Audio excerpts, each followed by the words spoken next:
আসসালামু আলাইকুম সবাইকে। আশা করি আপনারা সবাই ভালো আছেন। আজকে হচ্ছে আমরা ইম্পর্টেন্ট একটা টপিক নিয়ে আলোচনা করব, যেটা খুবই হচ্ছে ইম্পর্টেন্ট আমাদের ইন্ডাস্ট্রিয়াল ইঞ্জিনিয়ারদের জন্য। Lin manufacturing. লিন ম্যানুফ্যাকচারিং জিনিসটা কি, যেটা হচ্ছে গার্মেন্টস ফ্যাক্টরিতে খুবই খুবই ইম্পর্টেন্ট একটা টুল। আর লিন ম্যানুফ্যাকচারিং অনেকগুলো টুল আছে, সেসব করতে হচ্ছে আমরা একটা আজকে হচ্ছে বেসিক একটা আইডিয়া রেখে পরবর্তীতে এই টুলগুলো নিয়ে হচ্ছে আরো ব্রিফলি হচ্ছে আমি আলোচনা করবো।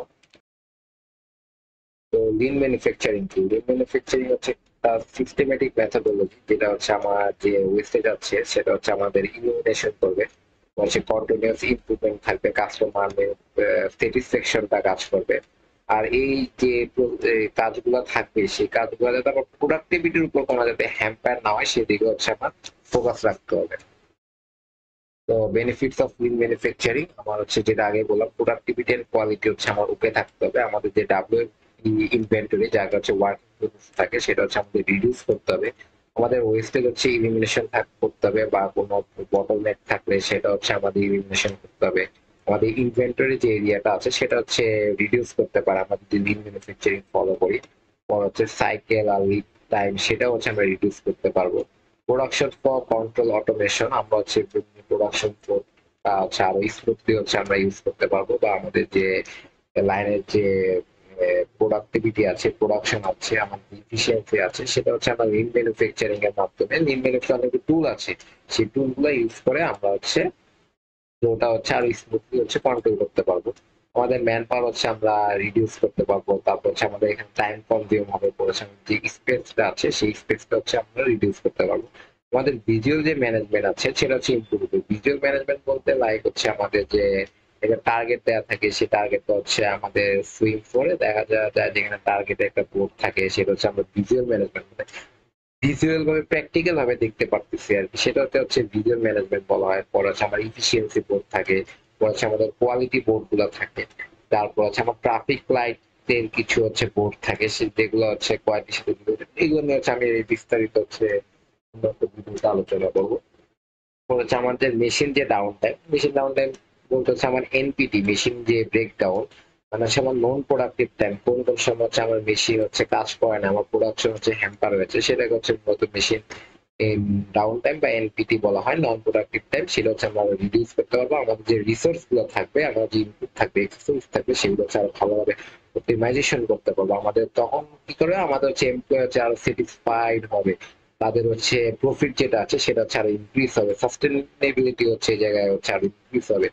লিন ম্যানুফ্যাকচারিং অনেকগুলো টুল আছে, এই প্রত্যেকটা টুল হচ্ছে আলাদা আলাদা, সে সম্পর্কে হচ্ছে আমি বিস্তারিত প্রত্যেকটা টুল নিয়ে বিস্তারিত একটা ভিডিও বানাবো, সেখানে হচ্ছে আরো ডিসক্রাইব করবো আর কি, যে কোন টুলের হচ্ছে কি কাজ, কোন টুলটা হচ্ছে কোন পার্সপেক্টিভ হচ্ছে আমরা আলোচনা করি।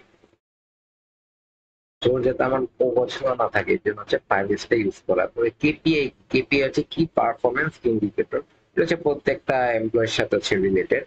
তারপর হচ্ছে বটল নেক অ্যানালাইসিস, আমার কোন জায়গায় হচ্ছে আমি প্রোডাকশনটা পাচ্ছি না, আমার টার্গেটটা ফুলফিল আপ হচ্ছে না, ওই জায়গায় হচ্ছে আমার হচ্ছে অ্যানালাইসিস করে কিভাবে ইমপ্রুভ করা যায়, এটাকে মূলত হচ্ছে বটল নেক অ্যানালাইসিস বলা হয়। হচ্ছে কানবান বোর্ড, কানবান বোর্ড নিয়ে হচ্ছে আমি হচ্ছে আলোচনা করবো। হচ্ছে ভিজুয়ালাইজ ম্যানেজমেন্ট সিস্টেম, যেটাকে হচ্ছে এব্রিভিয়েশনে বলে ভিএমএস, ভিজুয়ালাইজ ম্যানেজমেন্ট সিস্টেম। করে সেভেন ওয়েস্টেজ ইন ম্যানুফ্যাকচারিং, সাতটা ওয়েস্টেজ হয়ে থাকে আর কি ম্যানুফ্যাকচারিং করার টাইমে, সেগুলো হচ্ছে আমাদের ফোকাস রাখতে হয়।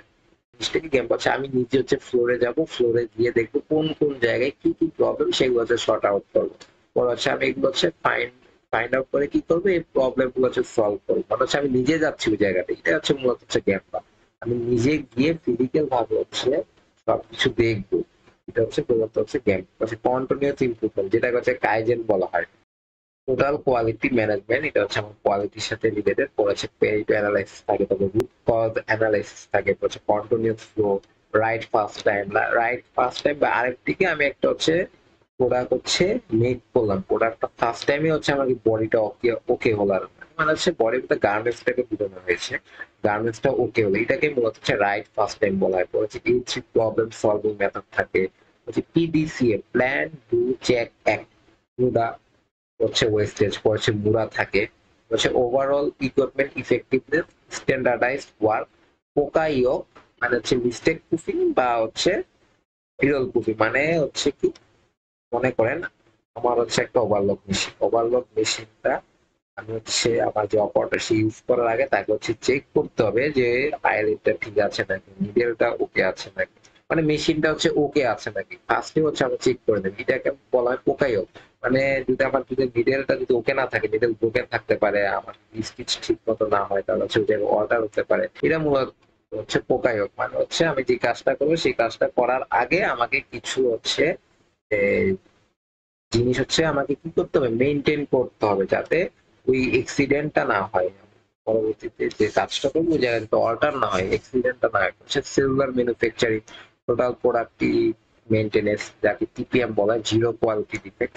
এই প্রত্যেকটা টুল নিয়ে হচ্ছে নেক্সট ভিডিওতে হচ্ছে ডিসক্রাইব করবো যে কোন টুলটা কোন কোন কাজে ইউজ করা হয়, কেন ইম্পর্টেন্ট।